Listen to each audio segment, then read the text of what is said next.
Twelfth वाले सभी students ध्यान दें। आज की ये वीडियो आप सभी के लिए बहुत बहुत बहुत ज्यादा इंपॉर्टेंट वीडियो है, क्योंकि आज की इस वीडियो में आपका डर खत्म करने वाला हूं मैं। डर किस चीज का? फिजिक्स के न्यूमेरिकल्स का। डर किस चीज का? केमिस्ट्री के न्यूमेरिकल्स का। डर किस चीज का? कि फिजिक्स के न्यूमेरिकल्स होते नहीं है सर। फिजिक्स के न्यूमेरिकल्स तो हमें समझ में आते ही नहीं है, क्या करें सर? फिजिक्स में तो न्यूमेरिकल्स ही न्यूमेरिकल्स आते हैं और इसी वजह से डर लगता है हमको, और फिजिक्स के न्यूमेरिकल्स होते ही नहीं है। फिजिक्स के न्यूमेरिकल्स तो हमने पढ़े ही नहीं, हम पढ़ते ही नहीं है। क्यों? क्योंकि हमारे समझ में नहीं आते। फिजिक्स की कैलकुलेशन नहीं होती है, हम पे डेरिवेशन भी नहीं होता, तो न्यूमेरिकल्स भी नहीं होते। सर हम तो बायोलॉजी है, और हम पे बायोलॉजी है, मैथ है नहीं, तो इसलिए हम न्यूमेरिकल्स कर नहीं पाते। तो ये सारे क्वेश्चंस आज खत्म हो जाएंगे, क्योंकि आज के बाद आप पर कोई बहाना नहीं रहेगा। क्योंकि फिजिक्स के न्यूमेरिकल्स को मैं उंगलियों पर हल करना बता दूं। फिजिक्स का कितने भी बड़े से बड़ा न्यूमेरिकल्स होगा, आप देख कर ही आंसर बता दोगे बस। उसके लिए क्या है, देख लीजिए। बहुत ही शानदार रामबाण नुस्खा, रामबाण इलाज, ठीक है, ब्रह्मास्त्र आपको देने वाला हूं, जो जिसका वार कभी भी खाली नहीं जाता है।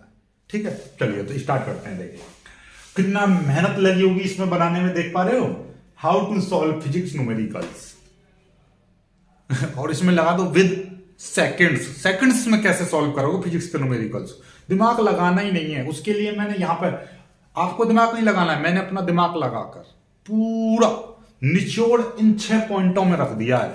देखिए फिजिक्स का जो भी स्टूडेंट फिजिक्स के न्यूमेरिकल्स करेगा, वो इन 6 कॉन्सेप्ट को अप्लाई करेगा, चाहे वो जानता हो या नहीं जानता हो। जो आप फिजिक्स का न्यूमेरिकल्स एक भी सॉल्व करते हो ना, तो उसमें इन 6 बातों का ध्यान रखते हो आप, लेकिन आपको पता ही नहीं है, लेकिन आप सॉल्व कर देते हो।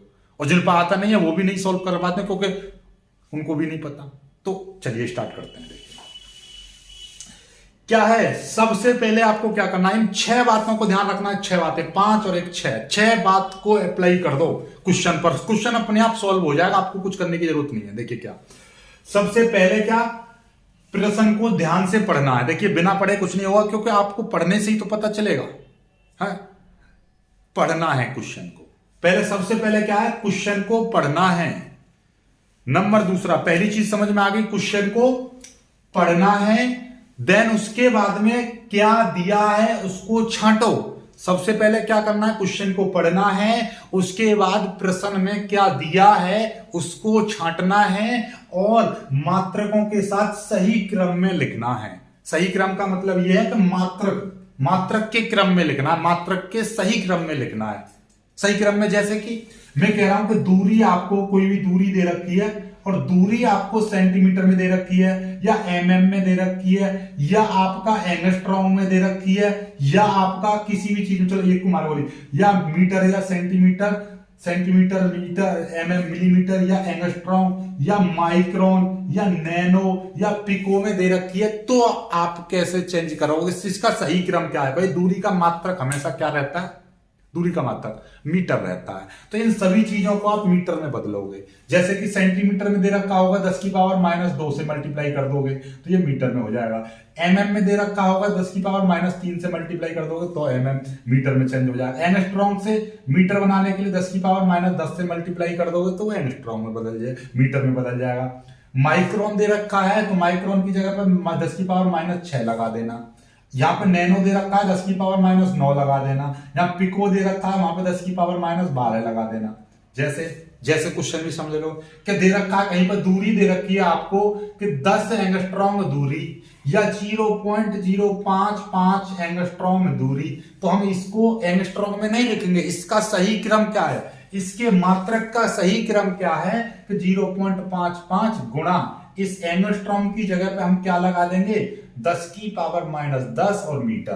तो अब इसका सही क्रम ये है। तो यहीं कहीं पे भी दूरी सेंटीमीटर दिखाई दे, जैसे कि बोल दे 5 सेंटीमीटर दूरी, तो आप 5 सेंटीमीटर नहीं, 5 गुणा 10 की पावर -2 मीटर, क्योंकि सेंटीमीटर से मीटर। ठीक समझ में आई? कहीं क्षेत्रफल दे रखा हो, देखिएगा ध्यान से समझ लो, ये सबसे बड़ी चीज है कि सेंटीमीटर स्क्वायर से मीटर स्क्वायर बदलने के लिए 10 की पावर -4 से मल्टीप्लाई करते हैं, और एमएम स्क्वायर दे रखा है और उससे बदलने के लिए 10 की पावर -6 से मल्टीप्लाई करते हैं, तो ये मीटर स्क्वायर में हो जाता है। तो एरिया का अलग रहता है। जैसे कि किसी चीज का क्षेत्रफल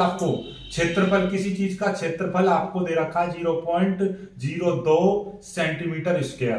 तो अब इसका सही क्रम, ये क्षेत्रफल दे रखा है आपको 0.02 2 सेंटीमीटर स्क्वायर। क्षेत्रफल का सही मात्रक क्या है? Metre square.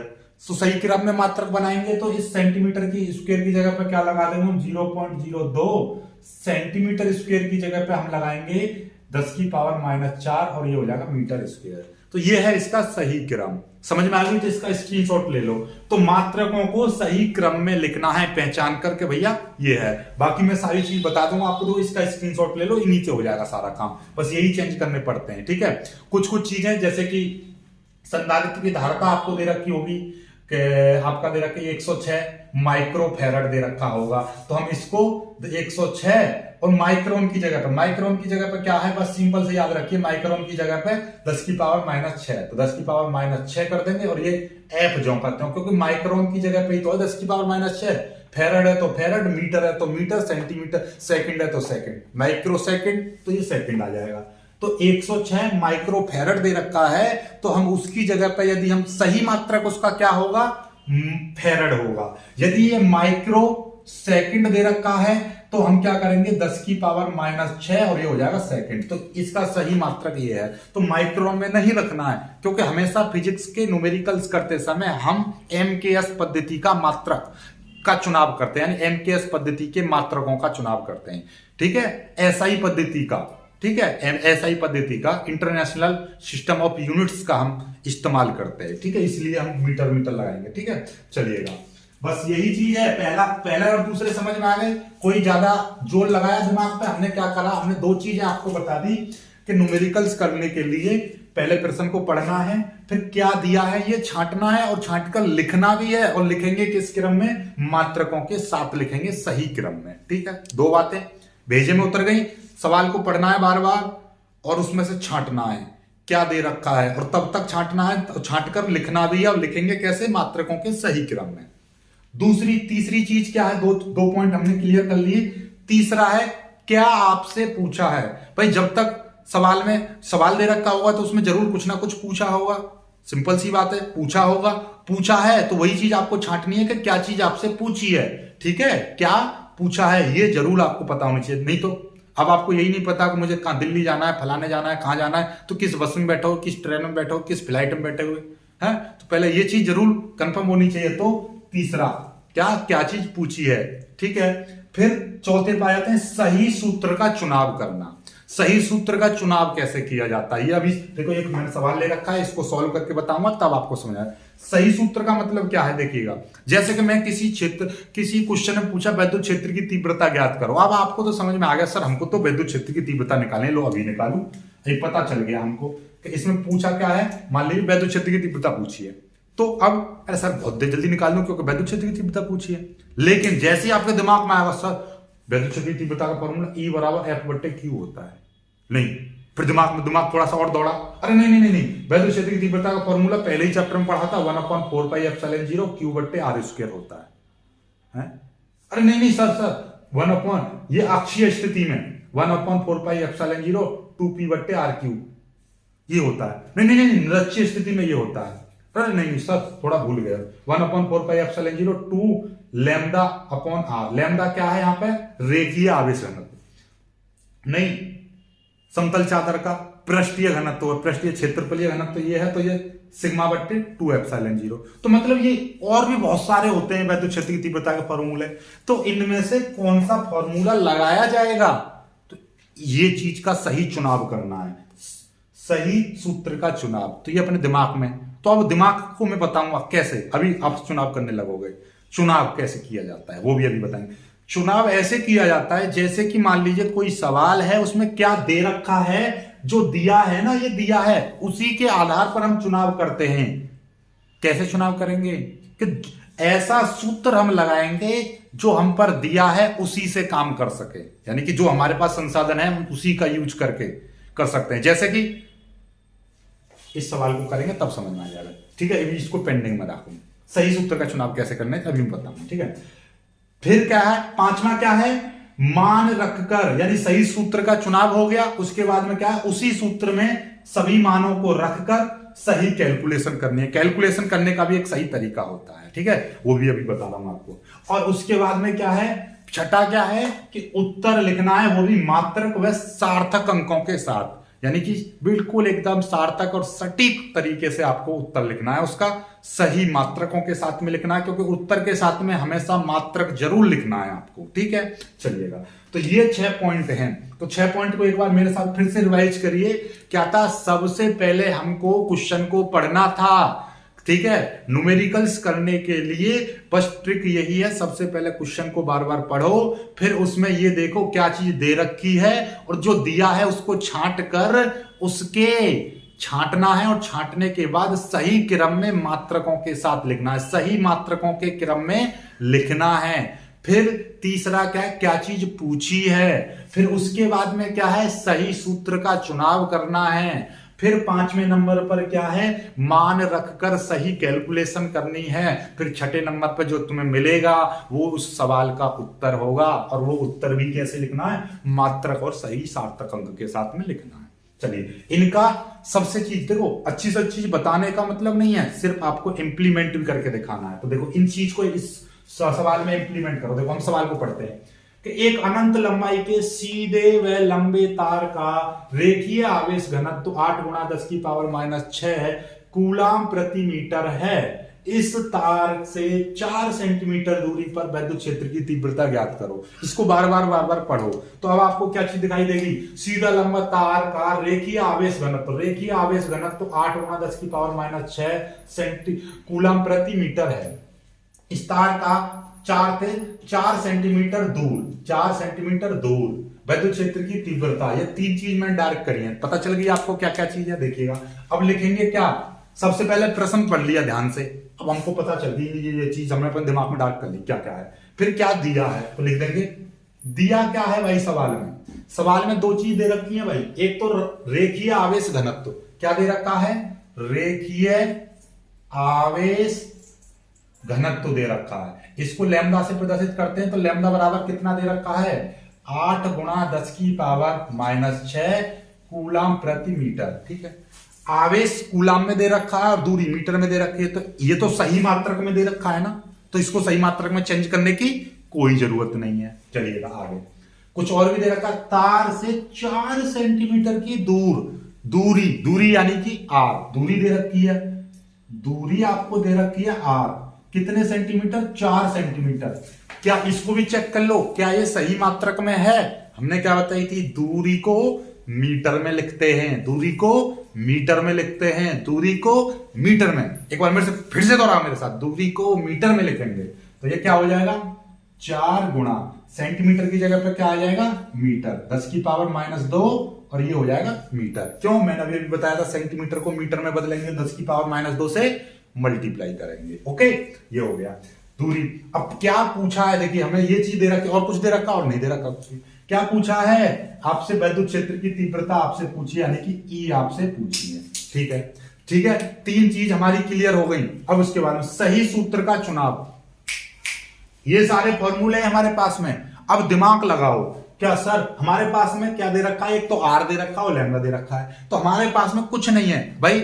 आपके पास में जितना बजट होगा वो इसी चीज से तो आप खर्चा कर सकते हो। आपके पास में उधार लेके थोड़ी नहीं करोगे। मान लीजिए किसी अनजान शहर में चले जाओ, वहां पे कोई उधार नहीं दे सकते, आपको कोई जानता ना हो, और आपके पास में कितने 100 रुपए हैं, तो आप 100 रुपए का ही तो कुछ सामान खरीद सकते हो, 100 रुपए ही तो इन्वेस्ट कर सकते हो। तो वही चीज हमारे पास में केवल 2 चीजें, आर और लैम्डा, इन्हीं दोनों चीजों का इन्वेस्टमेंट कर सकते हैं। तो इन दोनों चीजों से क्या क्या चीज मिल सकती है? देखो जरा, क्या इसमें ये मौजूद है? नहीं है। क्या इसमें ये देख लो कि किस फॉर्मूले में ये दोनों चीज आ रही हैं। तो देखिए, फॉर्मूला नंबर 5 आपको दिखाई दे रहा है, इसमें लैम्डा भी है, ये भी है। पर आपके दिमाग में आ रहा होगा सर हम पे एप्सिलॉन 0 ये नहीं। अरे बेटा, ये तो कांस्टेंट होता है, कांस्टेंट, इसका तो मान होता ही है ना। तो सूत्र कौन सा लगेगा? सूत्र कौन सा लग रहा है? सूत्र लगेगा 5वां। तो क्या है? E बराबर 1/4πε0 और 2 लैम्डा बट्टे R, ये है। ठीक है, बहुत ही प्यारा। कुछ हुआ? कुछ भी नहीं हुआ। चलिए कर दो, काम करता हूं इसका। बस अब क्या है? सूत्र का भी चुनाव हो गया। मान रखकर कैलकुलेशन करनी है। पहले मान रखो सबका।